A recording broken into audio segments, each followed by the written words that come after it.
नमस्कार दोस्तों। भाइयों, पिछली वीडियो में हमने हिंदी बताया, उससे पहले हमारा मैथ चल रहा था। तो आज हम शुरू कर रहे हैं जीके। तो जीके में हमारा ज्योग्राफी का टॉपिक चल रहा है। उसी चीज़ को हम आगे बढ़ाते हुए ज्योग्राफी में आज हम भारत की नदियों के बारे में बात कर रहे हैं। भारत की नदियां काफ़ी बड़ा टॉपिक है ये, भारत की नदियां भी। ठीक है, इंपॉर्टेंट बहुत ज़्यादा है। इतना इंपॉर्टेंट है कि लगभग हर परीक्षा में इसमें से एक आध सवाल जरूर पूछा जाता है। लगभग हर परीक्षा में ऐसा भी होता है कि इसी टॉपिक में से दो दो सवाल भी आ जाते हैं। ठीक है, तो जब हम भारत की नदियों की बात करते हैं तो देखिए सर, पहले भारत की नदियों में एक है उत्तर भारत की नदियाँ। ये गारंटी है कि आपको, अगर आप पूरा वीडियो देखते हैं तो पक्का है कि आपको बहुत कुछ नया सीखने को मिलेगा। ओके, उत्तर भारत की नदियां और दूसरा है दक्षिण भारत की नदियां।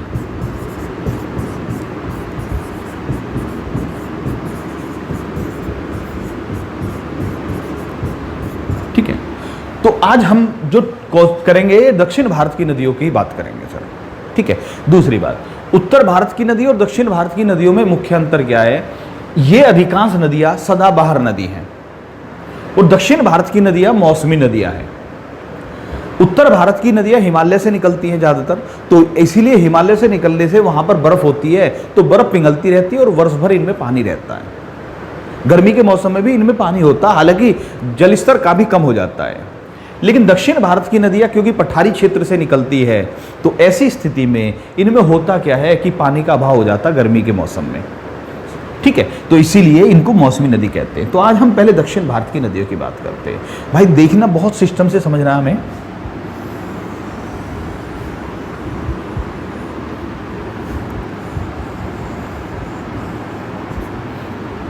ठीक है, देखिए, जब हम भारत की बात करते हैं तो इधर है अरब सागर,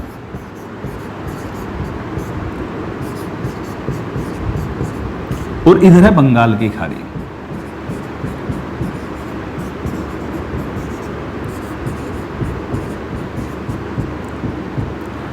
अरब सागर, बंगाल की खाड़ी। भाई जी, पहला जो सवाल बनता है कि कुछ नदियां दे दी जाती है, इनमें से कौन सी बंगाल की खाड़ी में गिरती है, कौन सी अरब सागर में।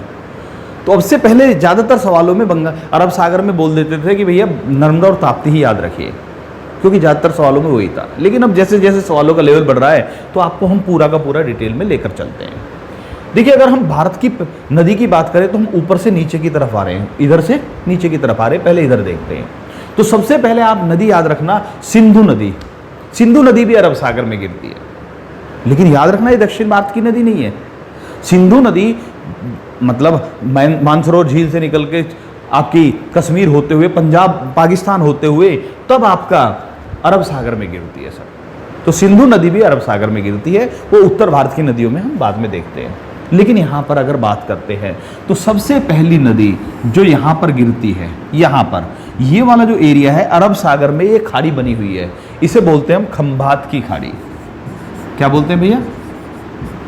खंभात की खाड़ी। ठीक है, तो खंभात की खाड़ी ये है, यहां पर गिरती है साबरमती नदी। ठीक है, आपको याद रखना है कौन सी नदी है खंभात की खाड़ी में? साबरमती नदी। लेकिन खंभात की खाड़ी भी तो अरब सागर में स्थित है, तो अगर खंभात की खाड़ी आएगा या फिर अरब सागर आएगा, कौन सी नदी है? साबरमती। ठीक है, साबरमती के बाद दूसरी नदी आती है माही नदी। साबरमती के बाद दूसरी नदी आती है माही नदी। ओके भाई, अच्छा जी, ये भी खंभात की खाड़ी में गिरती है। माही नदी की बात करें अगर हम, माही नदी ऐसी नदी है जो कर्क रेखा को 2 बार काटती है। कर्क रेखा को 2 बार काटने वाली भारत की एकमात्र नदी है माही नदी। नोट कर लेना भाई, कर्क रेखा को 2 बार काटने वाली भारत की नदी माही नदी। ओके, दूसरा, चलो जब हमने ये उठा दिया तो इसको भी क्लियर कर लेते हैं। मकर रेखा को 2 बार काटने वाली नदी है लिम्पोपो नदी।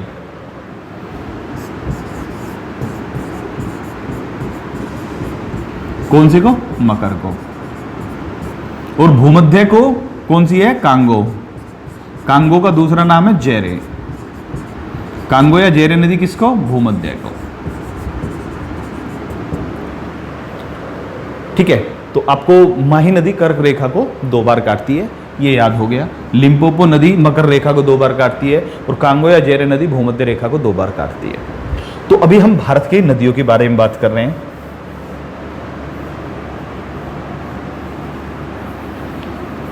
जब हम बात करते हैं साबरमती और माही नदी की, तो ये गुजरात की 2 महत्वपूर्ण नदियां हैं, गुजरात में बहती हैं मुख्य रूप से। साबरमती पर अहमदाबाद भी है। ठीक है, तो ये दोनों ही खंबात की खाड़ी में गिर जाती है। यहीं पर एक नदी और होती है लूनी नदी, गुजरात में ही। ठीक है, ये राजस्थान से गुजरात की तरफ आती है, लेकिन लूनी नदी की खासियत यह है कि ये यहां तक नहीं आ पाती। लूनी नदी जो कच्छ के रण में झील बन जाती है।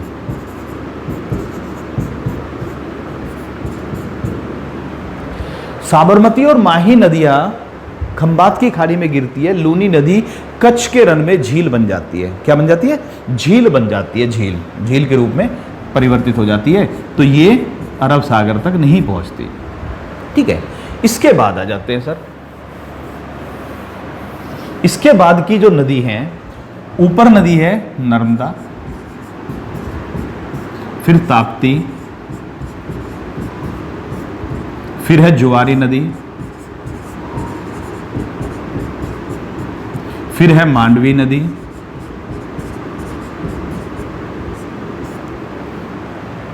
फिर है आपकी शरावती नदी, पेरियार नदी। ठीक है, तो ये हमने कुछ महत्वपूर्ण नदियां बताई। इनसे अलग भी छोटी मोटी नदियां हैं, इनके अलग भी नदी हैं। जैसे पेरियार के बाद है पंबा नदी। कौन सी नदी है? पंबा। लेकिन हमें इन तक देखना सर। देखिए सर, पहला जो सवाल बनता है वो क्या बनता है? एक तो यही बनता है कि कौन सी नदी बंगाल की खाड़ी में गिरती है, कौन सी अरब सागर में गिरती है। लेकिन आजकल के एग्जाम में ये भी आ रहा है कि इन 4 नदियों को उत्तर से दक्षिण के क्रम में सजाओ या दक्षिण से उत्तर के क्रम में सजाओ, ऐसा भी आता है सर। तो आपको ये सीरीज याद होनी चाहिए सर। तो हमने बताया कौन कौन सी नदी? आप साबरमती और माही नदी। इसके बाद ये सीरीज आपकी याद रहनी चाहिए, नर्मदा, ताप्ती, जुआरी, मांडवी, शरावती और पेरियार नदी। अब इनके बारे में थोड़ा थोड़ा सा हम डिटेल में बात करते हुए चलेंगे। क्लियर हो गया ना? ये सीरीज नोट कर लीजिए, ये सीरीज जो है, और हो सके तो मैप सा बना लेना हल्का सा अपने हाथ से ही। मैं अपने हाथ से इसलिए बना रहा हूँ जिससे कि आपको भी क्या बोलते हैं, बनाने में सहूलियत हो जाए। क्योंकि मैप पर ओरिजिनल मैप पर समझाने से मतलब ये होता है कि आप कैसे करेंगे, तो उसके लिए हाथ से ही आप भी बनाइए, जैसे मैं बना रहा हूँ ऐसे ही, तो समझ में आएगा सर। ओके, तो अभी इन नदियों के बारे में बात करते हैं। देखिए सर, सबसे पहले हम बात करते हैं, पंबा को तो छोड़ ही दीजिए, ये केरल में बहने वाली नदी है, केरल। ठीक है, पेरियार नदी की बात करें, नीचे से ले रहे हैं। पेरियार नदी की खासियत क्या है कि ये जो है तमिलनाडु और केरल के जो बॉर्डर है वहां पर की पहाड़ियों से निकलती है, अन्नामलाई की पहाड़ियों से। तो तमिलनाडु और केरल के बॉर्डर पर से निकलती है। इसका कुछ हिस्सा, बहुत छोटा सा हिस्सा तमिलनाडु में बहता है।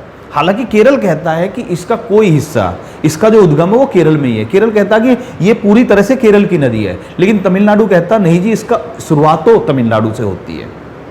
ठीक है, कुछ हिस्सा तमिलनाडु में आता है। तो दोनों में इसमें थोड़ा सा विवाद भी मान सकते हैं। तो पेरियार नदी, कई बार आपसे पूछा जाता है कि दक्षिण भारत की ऐसी एकमात्र कौन सी नदी है जो केवल एक राज्य में बहते हुए अरब सागर में गिरती है, तो कौन सी नदी है? पेरियार नदी। ठीक है, ओके, इसमें यही खासियत है। इसके बाद आ जाते हैं शरावती नदी। शरावती नदी दक्षिण भारत में किधर की तरफ बहती है? पश्चिम की तरफ को बहती है। ये पश्चिम की तरफ है, पूर्व से लेकर पश्चिम बहने वाली नदियां हैं। ये तो समझ में आ गया। इसकी खासियत क्या है? शरावती नदी कर्नाटक में बहती है, कर्नाटक, और इसमें भारत का सबसे ऊंचा झरना जोग या गरसोप्पा स्थित है। शरावती नदी पर भारत का सबसे ऊंचा झरना जोग या गरसोप्पा स्थित है। ओके, मांडवी और जुआरी नदी दोनों ही कहां की प्रसिद्ध नदी हैं? गोवा की प्रसिद्ध नदी हैं। गोवा की दो प्रसिद्ध नदी है, जुआरी नदी और मांडवी नदी। बस इतना ही याद रखिए आप। इनके बारे में थोड़ा सा समझना पड़ेगा। नर्मदा और ताप्ती नदियां, ठीक। देखिए, नर्मदा नदी की बात करें तो नर्मदा नदी अमरकंटक की पहाड़ियों से निकलती है।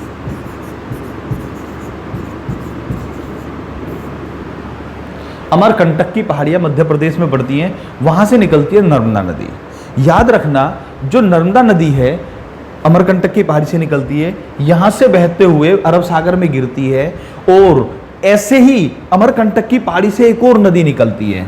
यहां से नर्मदा नदी निकली इधर को, इधर की तरफ को निकलती है, पूर्व की तरफ को सोन नदी, वो गंगा नदी तंत्र में आ जाएगा। अमरकंटक की पहाड़ी से पश्चिम की तरफ को निकल जाती है नर्मदा नदी, और पूर्व की तरफ से उत्तर को होती हुई निकल जाती है सोन नदी। तो अमरकंटक की पहाड़ी से दो प्रमुख नदी निकल रही है, नर्मदा और सोन नदी। एक पश्चिम की तरफ बहती है, एक पूर्व की तरफ होते हुए फिर उत्तर का रुख करेगी और जाकर गंगा में मिल जाएगी पटना के पास। ये भी क्लियर हो गया? ठीक है भाई। फिर आती है ताप्ती नदी। ताप्ती नदी के किनारे प्रसिद्ध शहर है सूरत, पता ही है। नर्मदा में जबलपुर है। ओके, तो नर्मदा और ताप्ती बहुत प्रसिद्ध नदी हो गई हैं, जो मतलब पूर्व से लेकर पश्चिम की तरफ को बहती हैं। उल्टी बहने वाली नदी भी कहते हैं। ये सारी नदियां जो हमने बताई, इन्हें उल्टी बहने वाली नदी भी कहते हैं। एक बात और सर, जितनी भी हमने ये नदियां बताई हैं, ये सारी की सारी एस्चुरी बनाती है, डेल्टा नहीं बनाती। ठीक, क्या बनाती हैं? ये बनाती हैं एस्चुरी।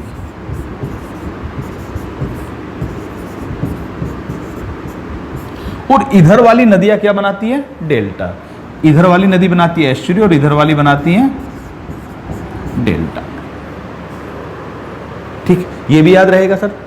अभी देखिए, बहुत सारे भाई कह रहे होंगे स्पीड कभी लगता ज़्यादा हो गई है, कभी लगता कम हो गई है। तो देखिए, अगर हम इससे स्पीड को थोड़ा और कम करेंगे तो फिर मुझे नहीं लगता कि आप दोनों सिर्फ दक्षिण भारत की नदियां भी क्लियर नहीं हो पाएंगी। ठीक है, अभी तो इधर तो कम है, इधर नदियां ज़्यादा हैं, जिनके बारे में थोड़ा ज़्यादा बताना है हमें। तो इसीलिए हम इसी हिसाब से लेकर चलते हैं कि कम से कम एक वीडियो में ये तो क्लियर हो जाए। आ जाते हैं भाई, एस्चुरी नदी समझ में आ गया। एस्चुरी बनाती हैं कौन सी नदियां? जो अरब सागर में गिर रही हैं, जो बंगाल की खाड़ी में गिर रही हैं, वो क्या बनाती है? डेल्टा बनाती है। अब डेल्टा और एस्चुरी होते क्या, देखिए।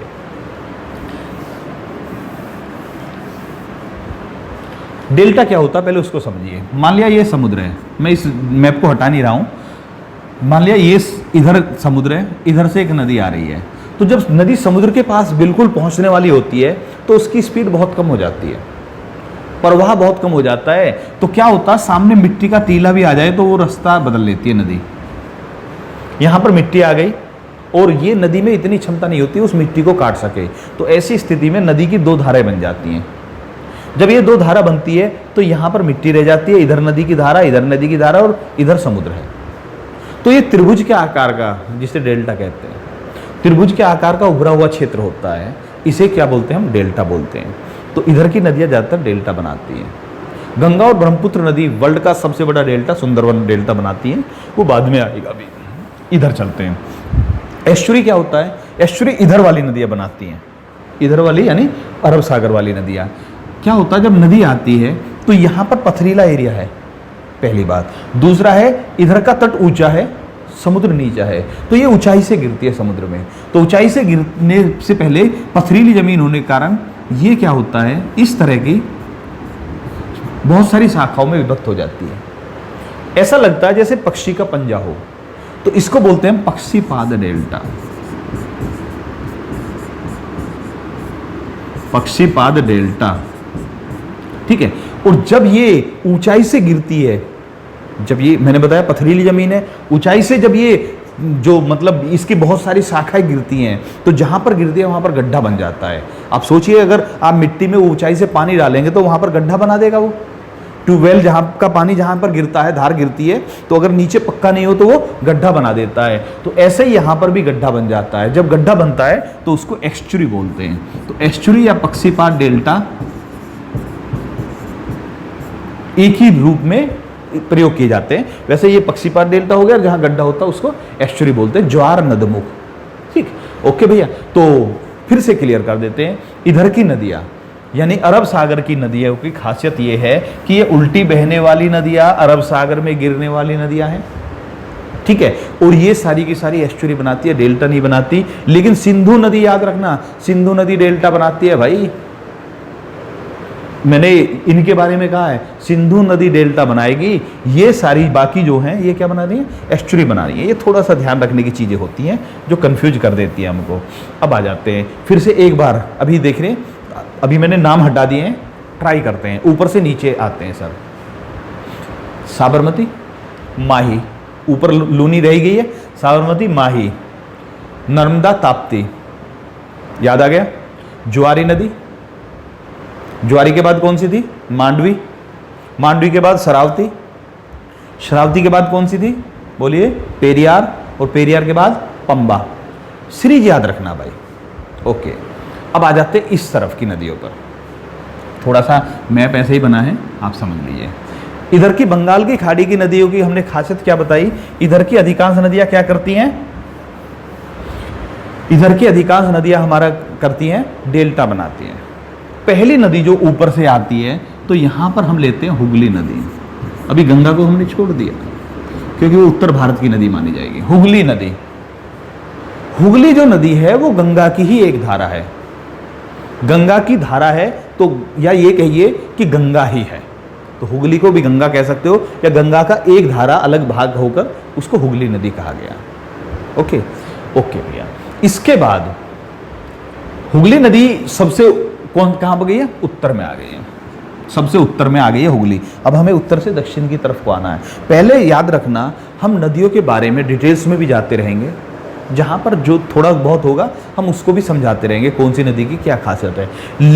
लेकिन याद रखना, सबसे पहले आपको नदी की पोजीशन याद होनी चाहिए, कौन सी नदी कहां पर है। ठीक है भाई, ओके। हुगली के बाद जो दूसरी नदी आती है वो आती है स्वर्ण रेखा, जमशेदपुर वाली। ठीक है, ओके। स्वर्ण रेखा नदी, स्वर्ण रेखा नदी छोटा नागपुर के पठार से निकलती है।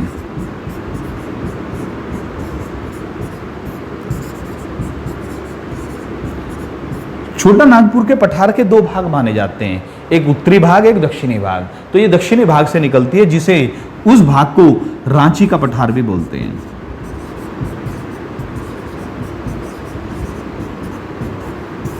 ठीक है, छोटा नागपुर के पठार का जो दक्षिणी भाग है उसे रांची का पठार भी बोलते हैं। तो स्वर्ण रेखा नदी हुगली नदी के तुरंत बाद आती है सर।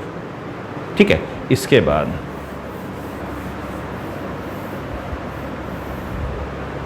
हाँ जी, एक नदी आती है आपकी दामोदर नदी।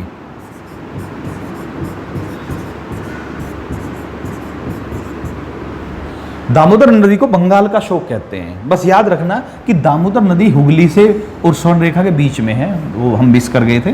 तो हुगली के बाद आएगी दामोदर नदी, दामोदर के बाद आएगी स्वर्ण रेखा नदी। ठीक है, इसे बंगाल का शोक भी कहते हैं, इसे विश्वासघाती नदी भी कहते हैं।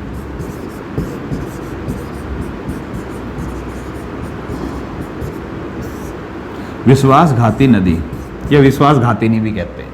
ठीक है, क्यों? क्योंकि भैया इसका विश्वास नहीं है कि कब बाढ़ ला दे, कब तबाही ला दे, तो इसलिए विश्वासघाती नदी या बंगाल का शोक भी कहते हैं इसको। कौन सी नदी को? दामोदर नदी को। हुगली, दामोदर, स्वर्ण रेखा, तीन नदी प्रसिद्ध हो गई। इसके बाद आती है एक और नदी, हम प्रसिद्ध ले रहे हैं सर, महानदी, उड़ीसा वाली नदी का नाम है महानदी। अब जैसे बीच में है वैतरणी नदी है, ब्राह्मणी नदी है, ये छोटी नदियां हैं। ठीक है, लेकिन पहले बड़ी नदी तो क्लियर हो जाए। जो ऐसी नदी पकड़िए जिनका पहले आप नाम तो जानते हैं, कम से कम सुना तो है, कभी सुना है या पढ़ा है, पहले उन नदियों को क्लियर करिए। ओके, बीच में वैतरणी और ब्राह्मणी नदी है, सीरीज में ही बोल रहा हूँ वैसे मैं। तो महानदी, महानदी कहाँ पर? उड़ीसा। ओके, उड़ीसा में हीराकुड बांध भी है इस पर। महानदी के बाद जो आती है वो आती है बहुत महत्वपूर्ण, गोदावरी नदी। ठीक है, गोदावरी नदी महानदी के बाद आती है सर। इसमें देखिए अब क्या है सर, इसकी खासियत ये है कि ये दक्षिण भारत की सबसे लंबी नदी है। दक्षिण भारत की सबसे लंबी नदी कौन सी है? गोदावरी नदी। ओके, दूसरा, ये कहां से निकलती है? ये नासिक के पास से निकलती है। नासिक के पास है त्र्यंबकेश्वर।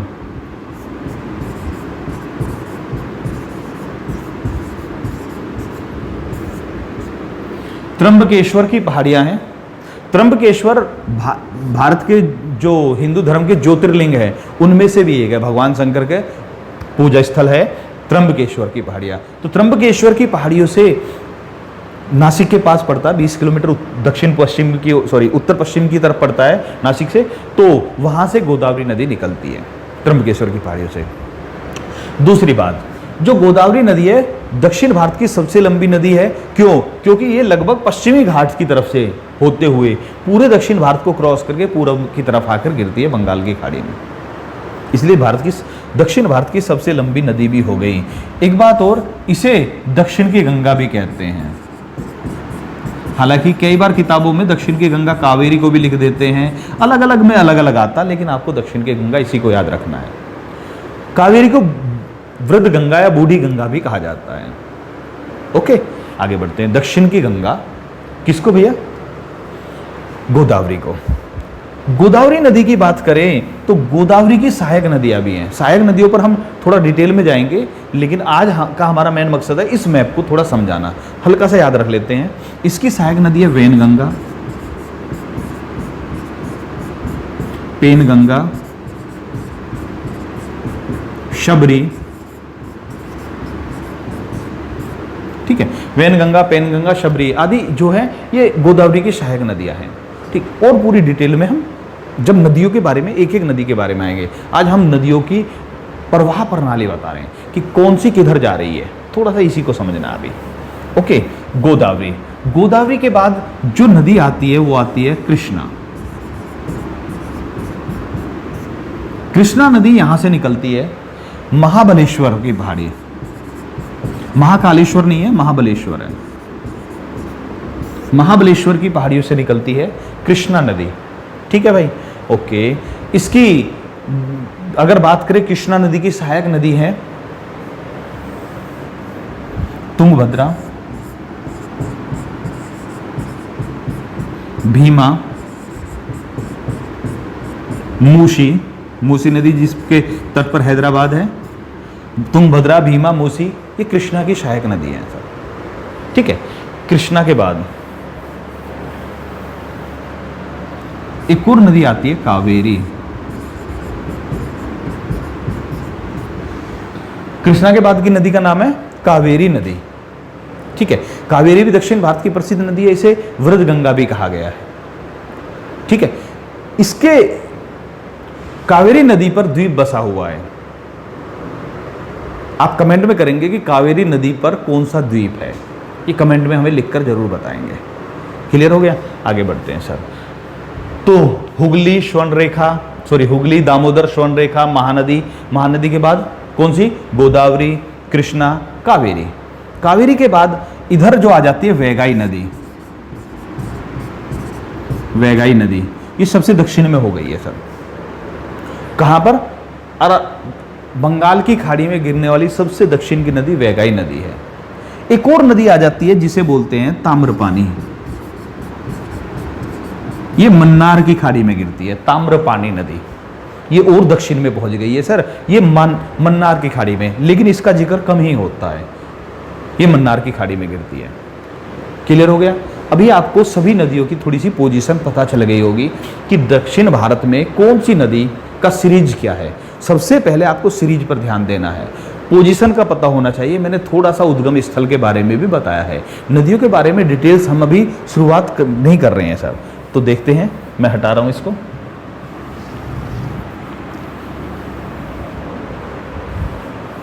ठीक है, इधर से शुरू करते हैं। अभी आप भी ट्राई करेंगे कि भाई आपके याद हुआ है या नहीं हुआ है। ऊपर से शुरू करते हैं, उत्तर से दक्षिण की तरफ। ऐसे उत्तर से दक्षिण की तरफ यहां पर भी आपको करना है। सबसे ऊपर हमने कौन सी बताई? हुगली, दामोदर, दामोदर के बाद स्वर्णरेखा, स्वर्ण रेखा के बाद महानदी, फिर गोदावरी, कृष्णा, कावेरी, वैगाई, ताम्रपानी। फिर से देखते हैं, हुगली, दामोदर, स्वर्ण रेखा, हुगली, दामोदर, स्वर्ण रेखा। यहां पर कौन सी है? महानदी। ये कौन सी थी? यहीं से देख लीजिए, ये तो समझ जाना चाहिए कि इधर इतनी दूर से आ रही है, सबसे बड़ी है, तो कौन सी है? गोदावरी। गोदावरी पर मालूम होगा कि भैया कुंभ का मेला भी लगता है। दक्षिण भारत की एकमात्र नदी जिस पर कुंभ का मेला लगता है, गोदावरी नदी।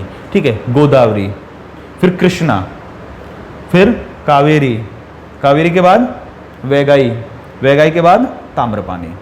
एक बार इधर भी आ जाते हैं, साबरमती, माही, नर्मदा, ताप्ती।